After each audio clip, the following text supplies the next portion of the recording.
Hello and welcome to another Search Engine Melbourne marketing training video. In this video we're going to talk about Google's web page layout. It might seem obvious, but this is one of the most overlooked elements in relation to search engine marketing and particularly internet marketing in general, also with the relevance to social media. So first of all, what we're going to do is this is the typical landing page for those that go directly to Google and don't just go straight into the top of their browser and start typing in search terms. It's important to understand how this functions in the general layout to improve both your understanding but also how you target both your competitor's niche and also expand your particular niche in the search elements.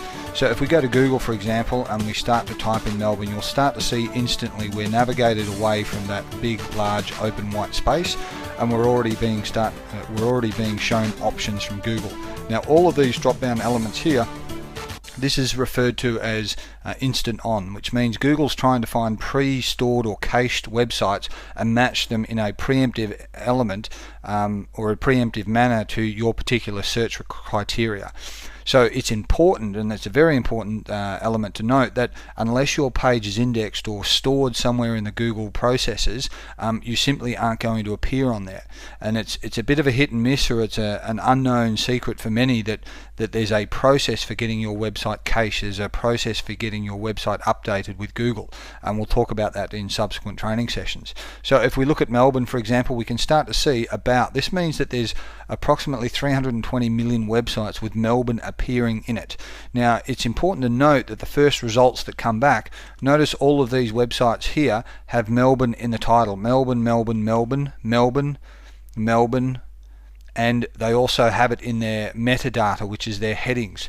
So even though this one here for Melbourne Uni doesn't have it in there, it's identified both in the headline as well as the descriptor as having Melbourne in it. And because it's a .edu.au, that is an education or even government websites, rank very highly in the eyes of Google.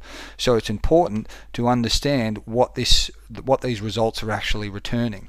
Now, if we draw our attention over to the left hand side here, we'll see here on this particular instance there's not that much diversity. Google likes to bring back different searches, so it will bring back things from blogs, videos, images, and increasingly videos and images in particular. But if it doesn't have something, if it doesn't have anything that's cached, and all of these are cached sites, it really has no choice. It will bring you back what's available. So this presents an opportunity for many who are starting out, or for those who wish to change their processes, to focus on the images and the videos in particular. You've now got a significant range, and this is constantly changing and constantly updating, so it's important to make note of what things are being introduced here, because it can also mean a difference between the way you market and the marketing opportunities that are presented to you. So if we look at things specifically related to images, there's quite a lot of iconic processes associated with Melbourne. We then look at the videos, and you'll start to see already, particularly in the videos, there's less and less competition in these particular areas. If we go down to news, we can see here that there's only 20,000 sites or 20,000 relevant research terms that related to Melbourne that are in the news category. Now, you'll also notice something important here. We see the main headline, but we've got 3 or 4 associated elements, and we've got images. So again, it's trying to mix up the search results. It's trying to bring back something that's far more graphical, or it's trying to aggregate or converge a whole bunch of sources to give you the best possible options. As we start to go through the options, for example, we may get less and less. As you can see here, there's really only a couple of results, because Melbourne is quite a broad term. It's usually related to something else. It could be Melbourne cafes, Melbourne real estate, it could be a suburb. Melbourne in general as a map tends not to be something that people look for. And then we've also got blogs, and it starts to subdivide how these blogs are related. And again, we're starting to see some important elements. It has Melbourne, it has a keyword in its key description title. But that's less stringent as we start to go down the list. It will depend on how long these sites have been around, what their topics are, or the relevance, because as we can see here, there's just less competition for blogs on that particular issue. Now, as we go back to everything, and then we scroll back down again, we've got more search tools. So with these search tools, and very few people use these or use them effectively. So what you can find here is, and you would have seen at the bottom of the page earlier, these are related search terms. This is what Google sees as being the most relevant searches related to that key phrase. So you'll notice Melbourne is not exclusively referenced as in terms of Australia. Because I'm searching here from within Australia, it's relating those searches, but if it was a US search, it would have possibly US as well as some Australian content. So not only can you find relevant related search terms, you can also see the trend lines, specifically how often or how any increases or decreases for particular search terms related to this, and we're talking Melbourne in general. And then you can see more relevant search term results over the last 6 to 12 months or 18 months. And if we start to go through some of these options, it's a very broad search term being Melbourne, is we may not necessarily get that many results when we're looking at this particular phrase. Now we'll go back to everything. Sorry, we'll do another search anytime. Sorry, all results. Yep, and we have Melbourne. Now 320 million is quite large. Now that's a broad phrase result. So if we narrow the search down by putting it in quotation marks and then searching for those terms, you can instantly see that we've eradicated, or we've stripped away 22 million odd websites, because this is a more targeted search. This is only coming back with just Melbourne specifically, not referenced obscurely or something that may have been close to a relevant search. It's narrowing down the search significantly, and this is also an important thing to note when you're looking at competitors or you're targeting your keywords.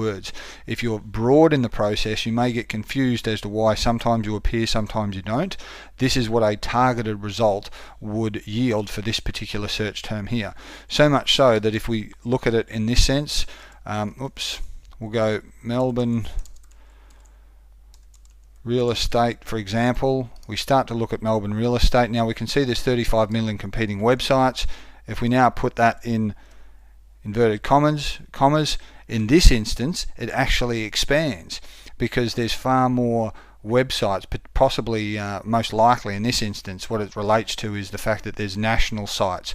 So these real estate views and real estate.coms, domains.com and all that sort of stuff, because there's far more pages associated with those particular sites, it now broadens the search outside of our original search, which was just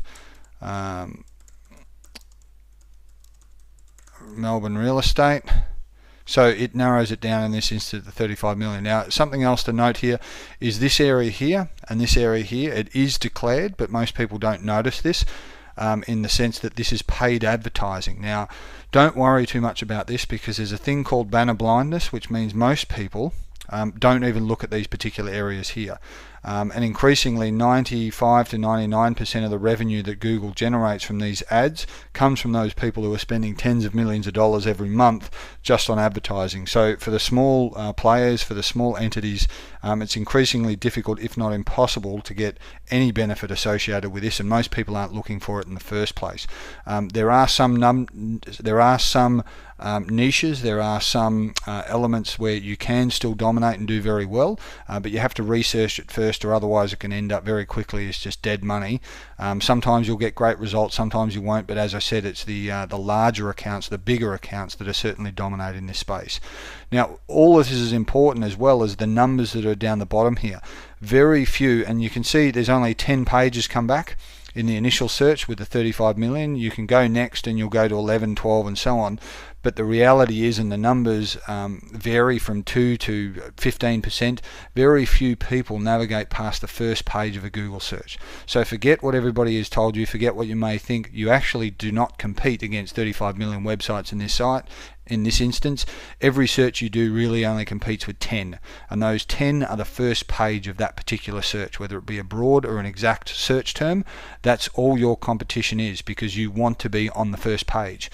Most of the traffic, 40 odd percent, goes to the number 1 position, then 22% around here, then 12, all the way down to about 1 to 2% for the last bottom positions.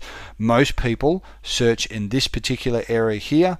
They don't worry about the banners here, and very rarely, if at all, do they search and they go through 2, 3, 4, 9, 50 pages to find what they're looking for. It's extremely convenient, and most people are either searching through convenience or just plain lazy, but irrespective of what the motivators are, you should remember that you're not competing against millions and millions of websites. You're competing primarily against 10 and 10 alone, and that is the first page. That's where you need to be, that's where you want to be. If you're not there, you're missing out on most of the traffic, and most of your efforts are really going to be for naught, because if they can't find you online, then you've got to question the purpose why you have a website anyway. It's if you're using traditional commerce, they've found you, they've done business with you. Now look at my website. Increasingly with search engine marketing and all internet-based marketing, is they've got to find you first, and if you don't appear in the first instance, then simply you're not getting found.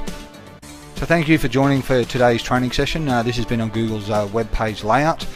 If you want more information related to search engine marketing, internet marketing, Melbourne-based business, by all means please visit us at Search Engine Marketing Melbourne on Twitter, YouTube. You can see our channel there. Facebook, you can find us we have a page on Facebook as well under Search Engine Marketing. Our website at www.search-engine-marketing-melbourne.com, or you can give us a call at 0390164280. Thanks very much, and hopefully this has been helpful and you have a better understanding of how Google's web page and all of the supporting tools work now. Thank you and goodbye.